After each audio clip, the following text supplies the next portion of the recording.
Тоа што вие можевте и да го одбиете, можевте, меѓутоа Уставниот суд си го кажа своето. Така да одлуката на Уставниот суд е поголема и од вас.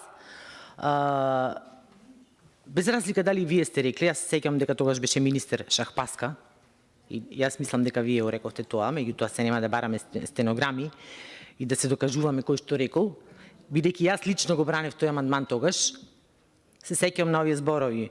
И сега се повикувате дека може би во друг контекст сте го рекле правото на социјална пензија, меѓутоа еве ги отворив условите кои се за остварување на право на социјална пензија. Нема никаква допирна точка со ова што сега го зборуваме.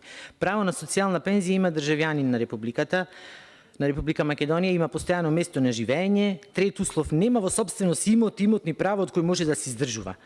Не е корисник на пензија и не остварил приходи по сите основи во последните 3 месеци пред поднесување на барањето. Значи, апсолутно нема допирна точка со ова што денес го разговараме.